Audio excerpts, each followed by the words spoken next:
Sa... Ano ka? Siyempre, Amerikano. Bakit? May tanong ako. Ha?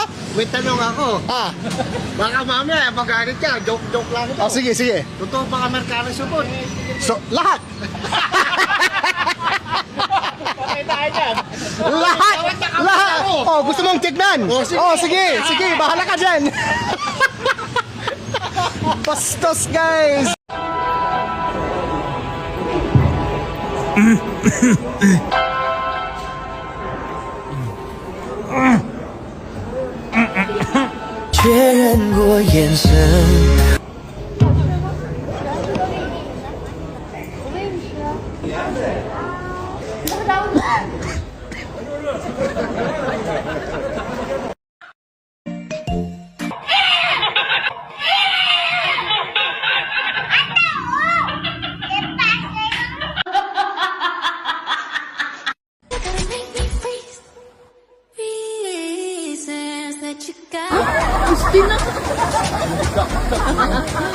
Hindi talaga mawawala sa mga tao ang pagiging matulungin. Kitang-kita na talagang di nagdalawang isip si Angkol. Ah, grabe na yan.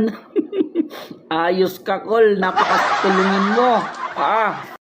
Alam mo bang pwede lumate ang utak mo dahil sa pagtakbo? Sa isang marathon, Wag na. Wag na. Lahat na lang, Doc Alvin. Lahat na lang, Doc Alvin.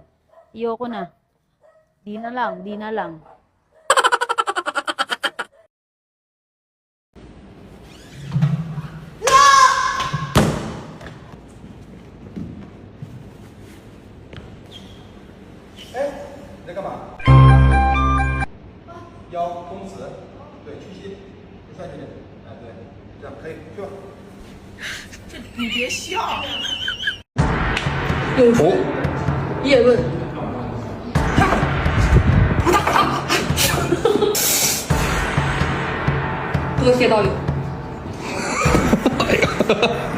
Guys, kung hindi nyo kayang walang sex ng 2 weeks, wag na kayong magpagawa. Kasi nga, bawal nga talaga.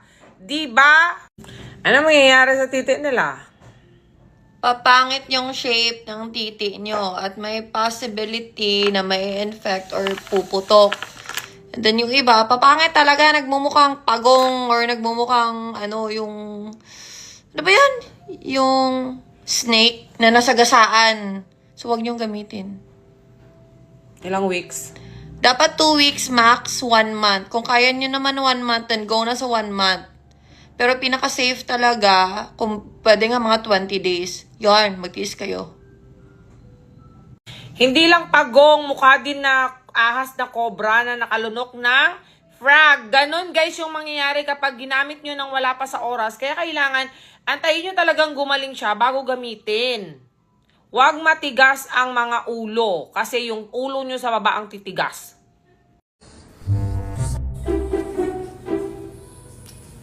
Sonia, anong trabaho mo?